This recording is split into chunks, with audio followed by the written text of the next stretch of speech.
Welcome to NM classes. मेरा नाम कुलदीप कुमार है। प्रिय छात्रों, इस समय कोरोना बहुत बृहद स्तर पर फैल रहा है। इस बीमारी का बचाव केवल एक ही है कि आप सभी लोग घर से जब ही निकलें, बहुत महत्वपूर्ण कार्य हो तभी, वरना आप घर से बाहर ना निकलें तो बेहतर रहेगा। और जो मेरे प्रिय छात्र हैं या जो भी और इस समय प्रतियोगी हैं, वो घर पर बैठ के अपनी पढ़ाई करें और तैयारी करें अच्छे से, जिससे कि जो आने वाले उनके लक्ष्य हैं वो पूर्ण हो। तो इसको लेकर ही अभी तक हमने सम्राट अशोक का भाग 1 देखा था प्रिय छात्रों, और आज जो कि है सम्राट अशोक का भाग 2 देखते हैं। आज ही उनका जीवन परिचय का समाप्त हो जाएगा और उनके उसके बाद जो उनके शिलालेख हैं, बृहद स्तर अभिलेख हैं, लौह स्तंभ अभिलेख हैं, वह उनके बारे में पढ़ेंगे। वो मेरा उसका वीडियो आएगा प्रिय छात्रों थर्ड क्लास में, थर्ड वीडियो में। तो आज हम अशोक का बाकी जो बचा हुआ दूसरा भाग है वो करते हैं पूरा। तो प्रिय छात्रों, अभी तक मैंने आपको जो समझाया कि अशोक का जहाँ तक पूरे उनके जो 13वां जो उनका अभिलेख है उसमें लिखा हुआ है साफ साफ कि उनका शासनकाल कहाँ तक था।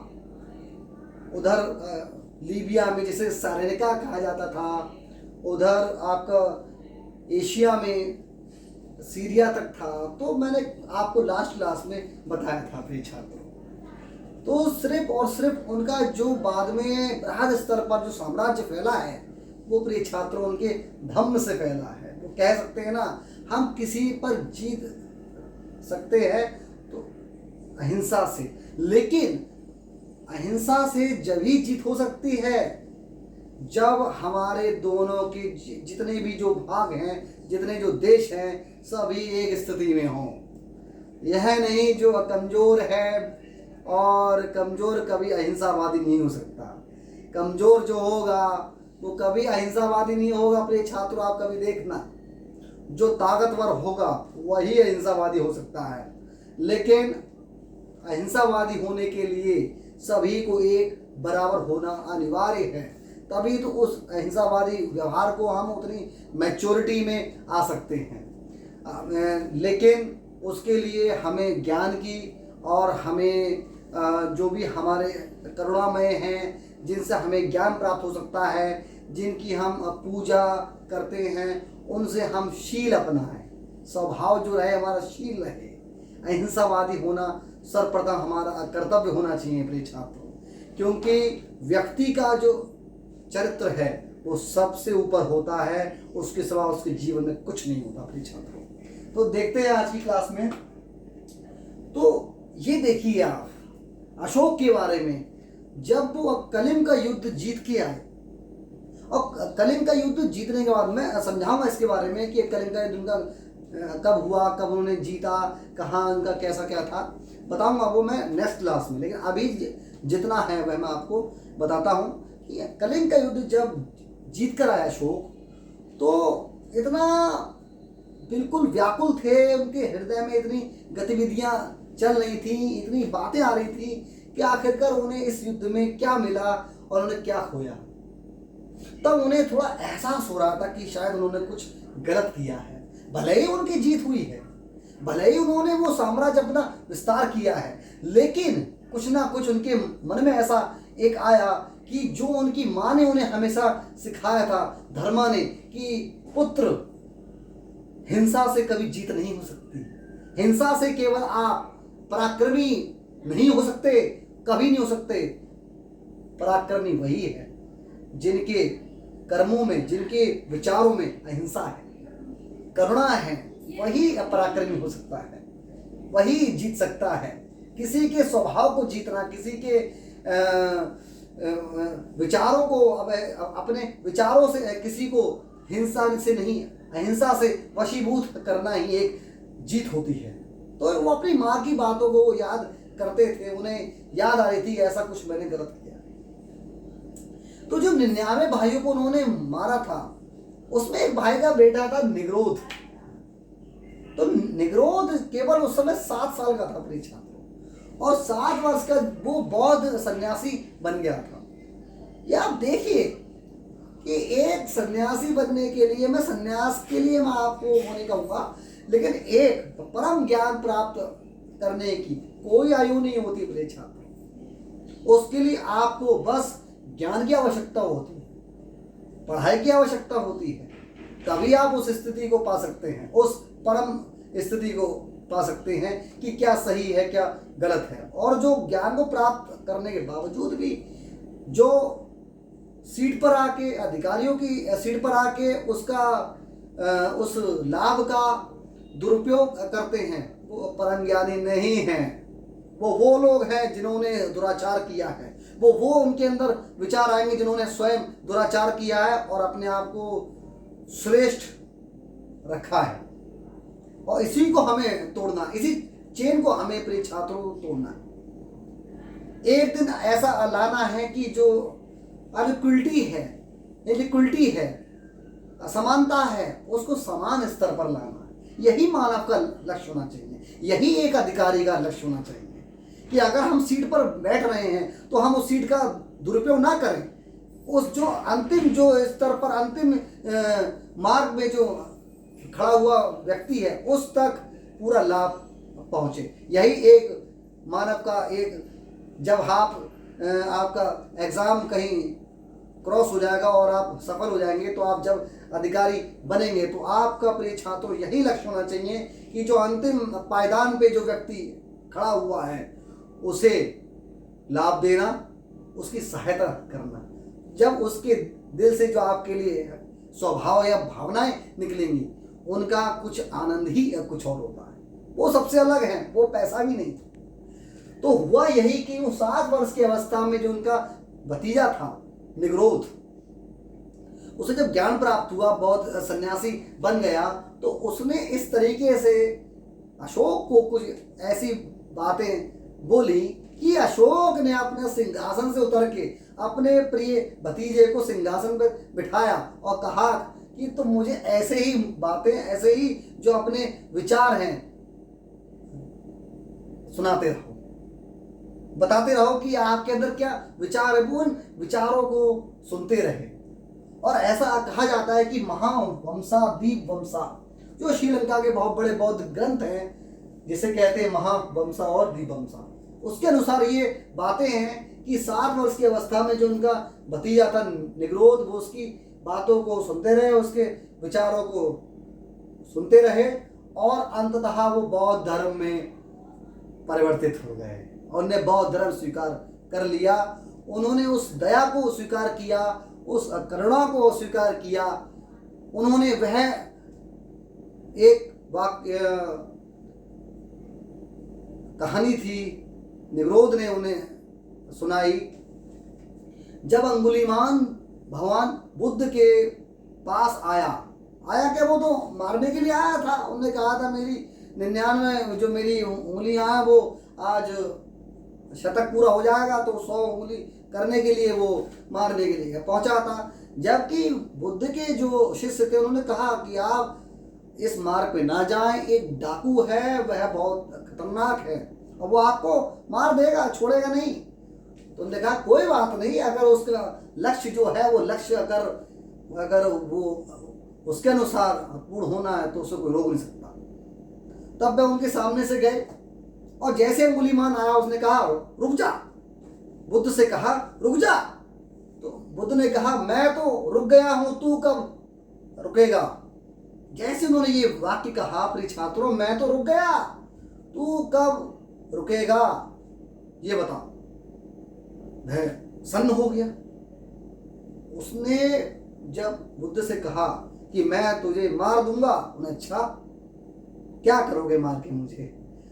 उन्हें कि मेरी जो पूरे लक्ष्य है 100 उंगलियों की मैं पहन लूंगा, उन्हें तब क्या प्राप्त होगा कि मुझे संतुष्टि प्राप्त होगी। उन्हें अच्छा। तो उन्होंने कहा कि ये पेड़ है, इस पेड़ को काट सकते हो। उन्हें कैसे नहीं, उन्हें इस पेड़ की जो डाली है उसे काटो। तो उन्हें काट दिया, उन्हें ये लो। और जब उन्होंने प्रिय छात्रों पेड़ की डाली काट दी तो उन्होंने कहा अब इस डाली को जो तुमने काटा है इसे इसमें जोड़ दो। तो उन्हें ये कैसे संभव है। उन्हें संभव नहीं है। जब तुम किसी को जोड़ नहीं सकते तो किसी को तोड़ क्यों रहे हो। ऐसी से समझ गया, जब मैं किसी को जीवन दान नहीं दे सकता तो मुझे किसी को मारने का कोई अधिकार नहीं है। तो ये जब वाक्यांश उन्होंने अशोक को सुनाए तो वो है बौद्ध धर्म में परिवर्तित हो गए, ऐसा कहा जाता है, ऐसा इतिहास में लिखा हुआ है। उसके बाद एक दूसरा बौद्ध ग्रंथ है दिव्य वदान। उसके अनुसार क्या है? उसके अनुसार यह है कि प्रिय छात्रों, एक समुद्र नाम के व्यापारी थे जो बौद्ध धर्म में परिवर्तित हो गए थे। उन्हें बौद्ध धर्म स्वीकार लिया था और वह फिर अशोक उनसे बौद्ध धर्म में दीक्षित हुए थे, ऐसा यह है कहा जाता है दिव्य वदन के अनुसार। और एक प्रश्न बहुत आते हैं प्रिय छात्रों, ये प्रश्न तो आप लिख लें, ये प्रश्न बहुत आते हैं। क्या है वही प्रश्न? प्रश्न ये है कि जब अशोक ने सबसे पहले धर्म महामात्र की नियुक्ति की, धर्म महामात्र वही कौन थे? धर्म महामात्र वो थे जो बौद्ध धर्म को पूरे भारत में ही नहीं अपितु विश्व भर में फैलाएंगे और सभाएं करेंगे और बौद्ध धर्म के जो विचार हैं उन्हें, जो उनकी शिक्षाएं हैं उनको फैलाएंगे। तो ये प्रश्न आता है कि अशोक के शासन काल में, ये पूछता है कि अशोक के किस शासन काल में धर्म महामात्र की अशोक ने नियुक्ति की थी। तो ये प्रश्न बहुत पूछता है अपने छात्रों। तो इसका उत्तर है अशोक के शासनकाल के 14वें वर्ष में। यह आप लिख लें, बहुत महत्वपूर्ण, मैं आपको बता रहा हूं, ये आयोग इसको पूछ चुका है। अशोक के शासनकाल के 14वें वर्ष में उन्होंने धर्म महामात्र की नियुक्ति की थी। ये बहुत इंपॉर्टेंट है बच्चों। फिर है जो तृतीय बौद्ध महासभा हुई थी, जो अशोक ने करवाई थी 251 ईसा पूर्व में, तो उसकी अध्यक्षता तो मतलब जो शासक जो थे वो तो थे अशोक। किस शासन काल में हुई थी, मतलब अशोक के किस शासन काल में हुई थी वो तृतीय बौद्ध सभा? ये पूछता है अशोक के शासन काल के 18वें वर्ष में। आप इसे लिख लें अपने छात्रों, बहुत महत्वपूर्ण है ये। फिर अशोक ने धर्म महामात्र को सिलोन अर्थात श्रीलंका, स्वर्णद्वीप अर्थात इंडोनेशिया भेजा बौद्ध धर्म का प्रचार प्रसार करने के लिए। और जब अशोक ने द्वितीय बौद्ध धर्म यात्रा की तो वो पूछता अशोक के किस शासनकाल में? तो अशोक ने अपने शासनकाल के 21वें वर्ष में द्वितीय बौद्ध धर्म यात्रा की। और कहाँ गए वो गए थे प्रिय छात्रों अशोक लुम्बिनी। लुम्बिनी में क्या हुआ था बता चुका हूं मैं आपको, भगवान बुद्ध का जन्म स्थान था लुम्बिनी। तो लुम्बिनी गए, वहां देखने की ऐसा वहां का क्या माहौल है, वातावरण कैसा है वहां का, देखने गए कि बुद्ध ने कैसे वहां पर उनका जन्म हुआ। तो इतना पवित्र स्थान है तो वहां जाना चाहिए मुझे, तो वहां गए वो। और ऐसा उनके इस अभिलेख में एक अभिलेख है, उसमें लिखा हुआ है जिस वर्ष अशोक के शासन मतलब अपने शासनकाल के 21वें वर्ष में जब अशोक गए तो उन्होंने वहां का जो कर था प्रिय छात्रों वो 1/6 से 1/8 कर दिया। और लुम्बिनी उस समय कहाँ है भाई? आज भी कहाँ है? नेपाल में। इसका मतलब अशोक का शासनकाल नेपाल तक था उस समय। उन्होंने पशु बलि पर क्या लगाया प्रिय छात्रों? प्रतिबंध लगाया। लेकिन एकदम से नहीं लगाया कि पूरा कोई पशु नहीं काटा जाएगा, ऐसा नहीं था। उन्होंने कहा कि सिर्फ खाने योग्य जो है, सिर्फ भोज जो पशुओं को सिर्फ काटा जाएगा, उसकी व्यवस्था हेतु वध किया जा सकता है, लेकिन हिंसात्मक इस तरीके से नहीं कि बिल्कुल इतना ही वो कर दें कि जो एक तरीके से वातावरण है या उनको हानि ना पहुंचे, पर्यावरण में कोई दिक्कत ना हो, उस स्तर पे नहीं वध किया जाएगा।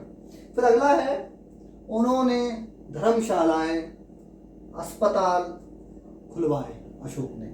और अशोक के कुल 33 अभिलेख है प्रिय छात्रों, ये पूछ सकता है। कुल 33 अभिलेख है जिसमें 14 बृहद प्रस्तर अभिलेख हैं, लघु बृहद स्तर अभिलेख है, पृथक बृहद स्तर अभिलेख है, बृहद स्तंभ अभिलेख है, लघु स्तंभ अभिलेख है। ये बहुत पूछता है अपने छात्रों।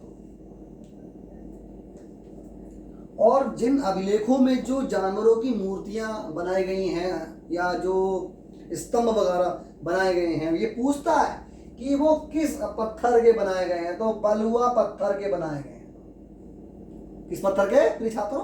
बलुआ पत्थर के। और ये बलुआ पत्थर जो है वो कहाँ से लाया गया था? वाराणसी के चुनार से।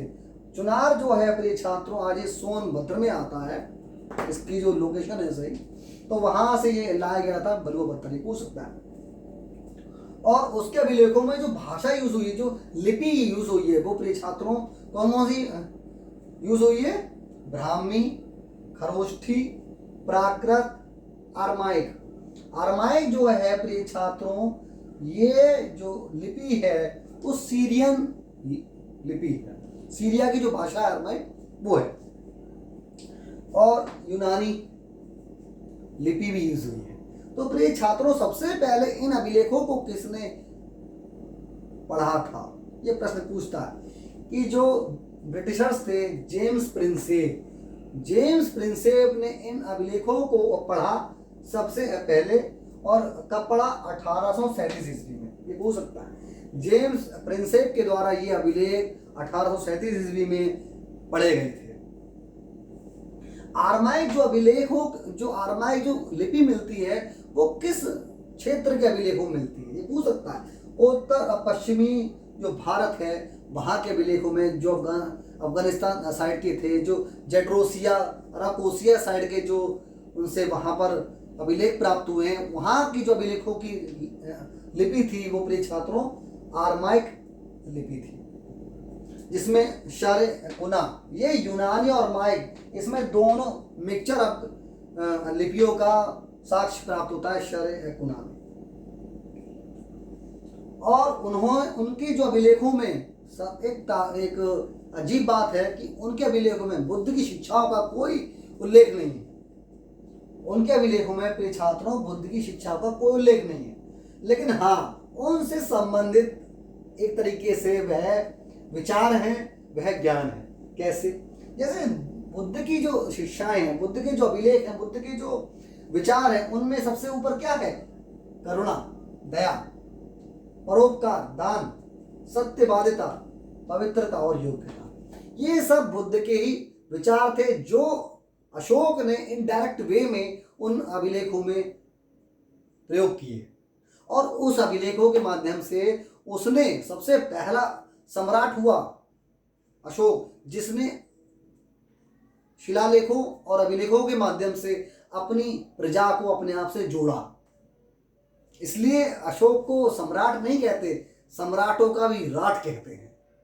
तो प्रिय छात्रों आज की क्लास को हम थोड़ा यहीं पर रुकेंगे। 1 मिनट और मैं आपको क्लास में देता हूं, क्यों उसके बाद जो आएंगे वह अशोक के अभिलेख आएंगे, वो मैं आपको समझाऊंगा। लेकिन जब थोड़े समय बाद अशोक की मृत्यु हो गई 232 ईसा पूर्व में, मृत्यु से थोड़े समय पूर्व उनका जो बेटा था, 2-3 बेटे हुए उनके, जिसमें एक पुत्र है तिवारा। जब उसे राजकुमार तो था ही वो, तो जब अशोक बूढ़े हो गए थे तो वह इतने दानवीर हो गए थे कि उनकी सभाओं में सिर्फ और सिर्फ धम्म की बातें होती थी। तो वो दान बहुत करते थे। दानों में वह, ये समझ लीजिए प्रिय छात्रों, उस समय अगर वह सोने या चांदी के बर्तनों में भोज करा रहे हैं तो वह चांदी के बर्तन भी दान में दे देते थे कि आप इन्हें भी ले जाइए साथ। तो वहाँ के जो उस समय राजकुमार थे तिवारा, तो उन्होंने देखा ये तो सभी कुछ दान में दे दे रहे हैं, तो उन्होंने अंततः मिट्टी के बर्तन दे दिए कि पिताजी आप इनमें भोज करवाइए, जिससे ये हमारा कोई नुकसान ना हो। तो अशोक ने कहा, जो उनके प्रिय मंत्री और गुरु भी रहे, जो चाणक्य के अनन्य शिष्य थे राधागुप्त, उनने कहा कि राधागुप्त जी बताइए मेरी आज क्या स्थिति है कि मैं एक समय पे सम्राटों का राज था और आज भी हूँ, लेकिन मैं बूढ़ा क्या हो गया हूँ, तो मेरी कोई सुनने वाला नहीं है। तो प्रिय छात्रों हर किसी का एक समय आता है, ये सदैव बात याद रखिए, हर किसी का एक टाइम आएगा, एक समय आता है, टाइम आता है, तो आपका भी एक दिन समय आएगा और समय के अनुसार आप पढ़ते रहिए और आप जीवन में अवश्य सफल होंगे। बस मेरा यही एक गुरु मंत्र है आपके लिए, बस और बस पढ़ते रहिए, केवल पढ़ेंगे और अपने चरित्र में सबसे बड़ी बात यही है, अपने चरित्र को जरूर संभालिए। एक बहुत बड़े विद्वान हुए हैं, उन्होंने कहा है कि मेरे ऊपर कोई दो आरोप नहीं लगा सकता, एक पैसे का और दूसरा चरित्र का। और ये विद्वान हुए हैं बाबा साहब अम्बेडकर। तो बहुत सारे जो उनके विचार थे, उन विचारों को अपनाइए प्रिय छात्रों। अशोक के जो विचार थे उनको अपनाइए, आपको जीत अवश्य प्राप्त होगी। तो बाकी जो इनके बारे में है वो मैं नेक्स्ट क्लास में आप लोगों को बताऊंगा। तो आज के लिए thank you for watching NM classes, keep watching NM classes. नमस्कार प्रिय छात्रों। फिर से क्लास लेनी पड़ेगी यार।